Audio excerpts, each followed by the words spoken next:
découvrir ce goût. Marron et poire, c'était juste formidable. C'était comme un rêve. Et c'était tellement bon. Et donc, il y a 3-4 ans, j'ai dit, tiens, j'ai envie de retravailler cette association marron-poire. Donc, j'ai commencé par travailler sur la glace. Mais quand on a un souvenir aussi fort, tout ce qu'on fait derrière, on ne retrouve pas le goût de ce souvenir. C'est impossible. C'est comme la cuisine de sa mère. Si ce n'est pas sa mère qui l'a fait, elle n'a pas le même goût. Donc j'ai essayé de faire aussi bien. J'ai fait le mieux que je pouvais. Et du coup, ça m'a donné envie de travailler un peu donc, sur la glace, mais de travailler à la fois sur un dessert, sur un gâteau, sur une tarte, sur un bonbon au chocolat, comme j'aime le faire. Il y a juste, je me suis cassé les dents sur le macaron. Pourquoi? Parce que je faisais un macaron marron et poire.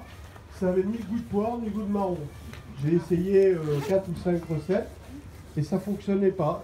Il n'y avait rien qui se passait. Donc je me suis dit, bah, dans ces cas-là, on va faire un macaron marron et un macaron poire. Et là, on a eu 2 macarons qui étaient très bons.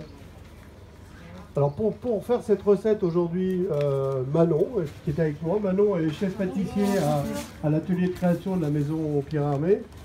Et elle travaille avec moi au quotidien sur tout le développement des recettes, toutes les créations. Avec Michael qui se cache. Michael se cache. Oui. Michael, vous avez l'habitude de le voir parce que c'est la 5e année qu'il est à Artégoust. Puis il vient souvent en vacances. Hein. Et il vient en vacances, en ça plus. je ne sais pas moi. Non mais moi oui. Voilà, et il aime la Corse aussi. Oui.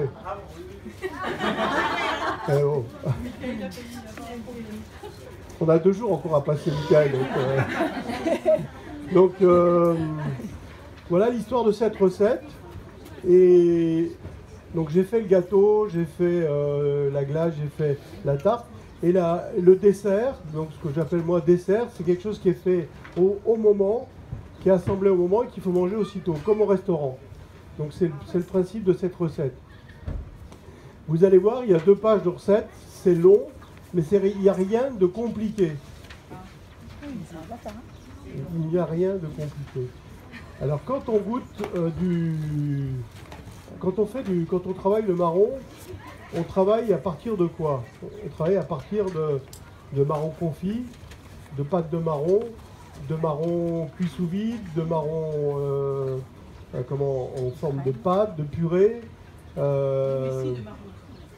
Ouais, de marron sous vide, c'est les marrons crus qui sont juste cuits un peu plus moelleux.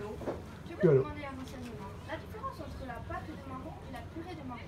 La composition. La purée, il n'y a pas de sucre. La pâte, c'est fait avec des marrons confits. D'accord. Et dans la pâte. Alors,